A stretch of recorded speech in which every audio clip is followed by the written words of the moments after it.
Bottled water, once again, the only option here for drinking and cooking in Hoboken and in neighboring Jersey City. As you said, this storm, Ida, putting a spotlight on aging infrastructure and how it handles extreme weather. Hoboken is drying out from Ida, slowly but surely, as we head into the Labor Day holiday weekend.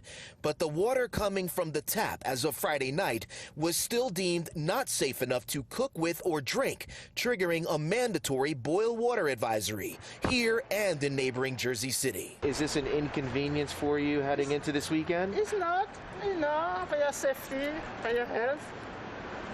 For your safety and for your health. Yeah. Hoboken resident Cecilia Azil says she's been living in this 172-year-old city long enough to know how the aging infrastructure can lead to issues, storm or no storm. For the cooking, I have to boil it to cook.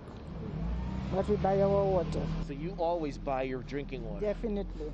You don't trust the tap water?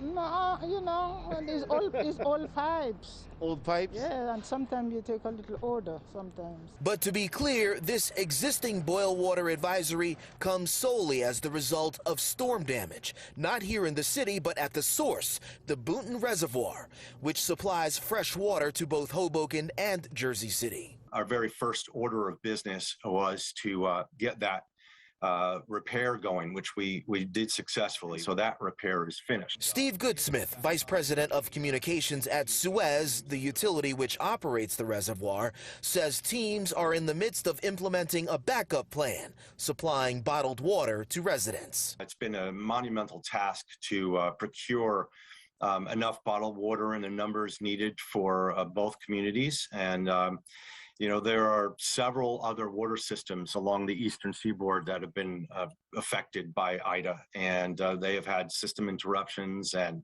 boil water advisories, just the same as Jersey City and Hoboken. And on another note, here in Hoboken, you can see personal belongings stacked on the sidewalk every couple of blocks or so. Hoboken's mayor is warning residents to document their damage. Keep those receipts, take those photos, record those videos. Quote, when funding becomes available at either the state or federal level, documenting the damage will become a necessary part of the application process, and we want to ensure all residents and businesses are prepared and receive their fair share.